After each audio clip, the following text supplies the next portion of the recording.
आप सबका माँ दुर्गा मेडिटेशन सेंटर में एक बार फिर से हार्दिक स्वागत है। आज हम कुंडलिनी शक्ति या कुंडलिनी सिद्धि के बारे में बात करेंगे। कुंडलिनी सिद्धि क्या होती है,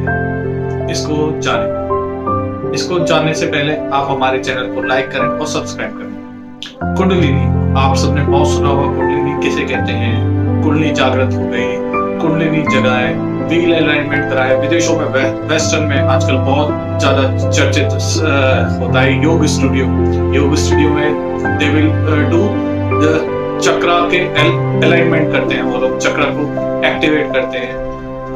और भी दूसरा कॉन्सेप्ट है व्हील अलाइनमेंट। गाड़ियों का व्हील अलाइनमेंट नहीं, आप अपने गाड़ियों की पहिए की व्हील अलाइनमेंट, वो नहीं, वो ह्यूमन बॉडी में जो चक्र्स होते हैं, व्हील्स होते हैं, जिन्हें इंग्लिश में व्हील्स कहते हैं, उनका अलाइनमेंट करते हैं। तो ये वेस्टर्न में बहुत पॉपुलर है आजकल। नेट पे आप जहाँ भी, और इंडिया में भी आजकल लोग दोबारा से जाना, हालांकि ये हमारा कल्चर है जिसे हम बीच में भूल गए थे, और हमारी आदत है जैसे विदेशों से कॉपी करते हैं, तो हम विदेशी लोग जो हमारी संस्कृति को अपना रहे हैं उनको ही हम कॉपी करके सीखने की कोशिश कर रहे हैं, लेकिन हम अपने शास्त्रों को पढ़ते ही नहीं।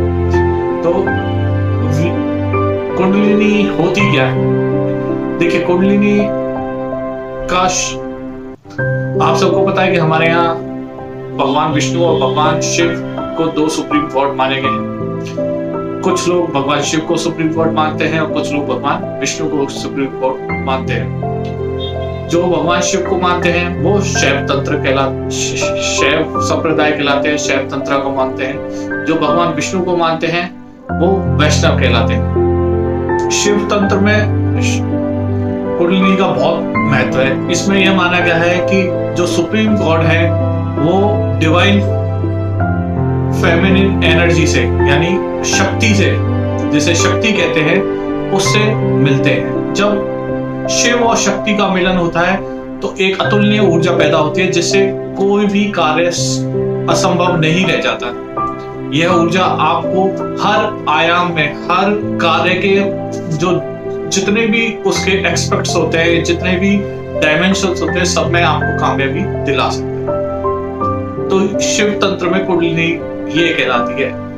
इसको दो सांपों के मिलने, क्रॉसओवर होने के चिन्ह से दर्शाया जाता है, या ऐसा प्रतीक कराया जाता है कि जो एनर्जी सांपों के रूप में दो क्रॉस होते हुए सांपों को रूप में दिखाया जाता है, जिसमें दोनों सांप, एक सांप शिव का प्रतीक है और दूसरा शक्ति का प्रतीक है। तो शिव और शक्ति को मिलकर कुंडली बनाई जाती है, जो आपके नीचे, यानी जहां मूलाधार में, यानी हमारे स्पाइन यानी रीढ़ की हड्डी के नीचे जो मूलाधार होता है, वहां जो एनर्जी सुप्त होती है उसको हम धीरे धीरे ऊपर उठाते हैं और अपने सहस्त्रार तक, यानी यहां तक ब्रह्म स्तर ले जाते हैं। तो वो ऊर्जा का फ्लो जो ग्रेविटेशन के विपरीत होता है और ऊपर की तरफ होता है, उसे कुंडली का जागना कहते हैं, यानी कुंडली एनर्जी नीचे से ऊपर की ओर जा रही है। तो शिव तंत्र में कुंडलिनी का, शिव और शक्ति का मिलन को कुंडलिनी कहते हैं, और इस ऊर्जा के प्रवाह को नीचे से ऊपर, मूलाधार से ब्रह्मरंध्र की ओर प्रवाह को कहते हैं कुंडलिनी अभिज्ञा, यानी कुंडली का जागना।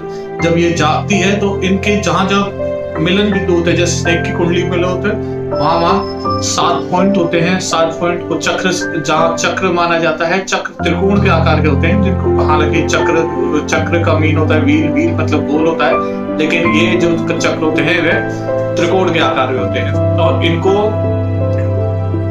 जागृत करना, इनको जैसे जैसे ऊर्जा ऊपर जाती है, एक एक चक्र जागृत होता चला जाता है, और इससे जुड़ी सभी जो विशेषताएं होती हैं वो व्यक्ति के स्वभाव में दिखने लग जाती है।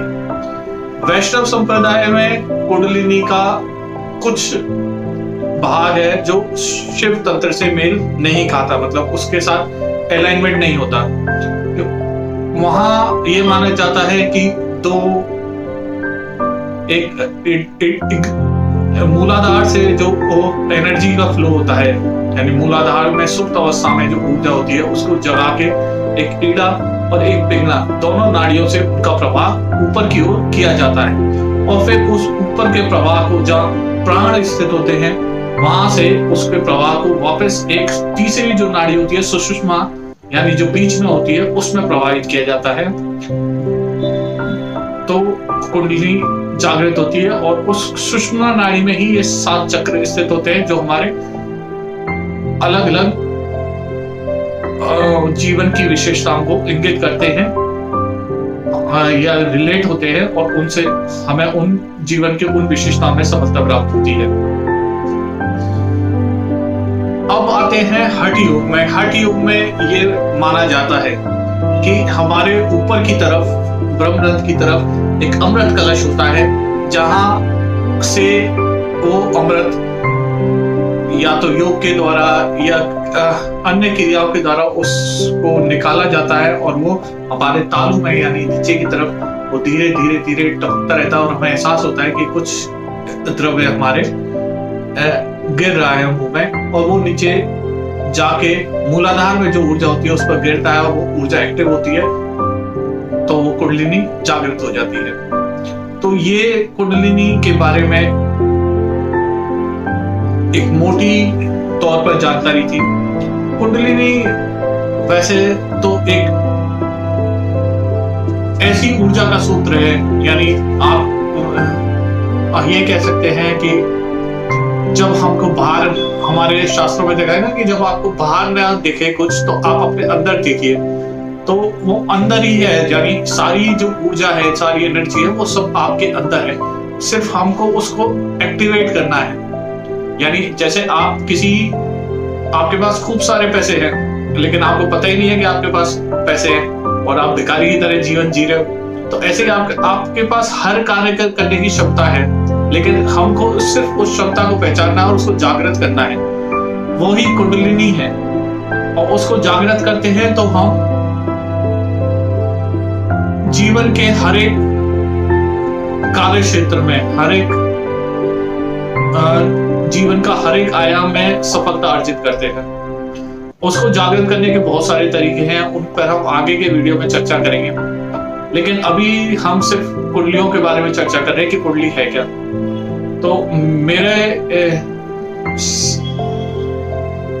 समझाने का मतलब ये है कि कुंडलिनी एक ऊर्जा का एक असीमित ऐसा स्रोत है जो आपके अंदर विद्यमान है, और उस ऊर्जा के असीमित स्रोत को सिर्फ हम जागृत करते हैं, जिसके द्वारा हम उस ऊर्जा को, जो हमारी मूलाधार में स्थित होती है, मूलाधार यानी हमारी स्पाइन के नीचे के बेस में जो मूलाधार है वहां स्थित होती है, उसको हम ले जाके हमारे सहस्त्रार पर ले जाते हैं, यानी 7 चक्र स्थित जो हमारे शरीर में, जिन पर हम काम कर सकते हैं। वैसे तो 114 चक्र होते हैं, लेकिन 7 को मुख्य माना जाता है जिन पर हम काम कर सकते हैं।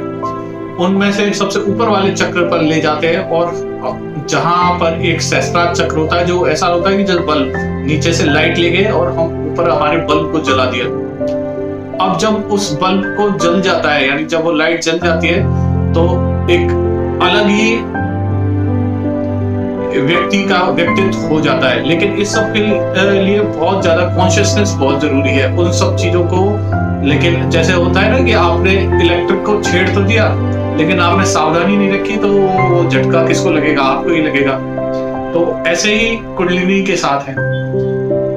तो आशा करते हैं कि आपको ये जानकारी अच्छी लगी होगी, शायद थोड़ा बहुत समझ में भी आया होगा। आपको आगे इस तरह की जानकारी प्राप्त करने के लिए आप हमारे चैनल को लाइक करें और सब्सक्राइब करें, और कमेंट बॉक्स में बताएं कि अगर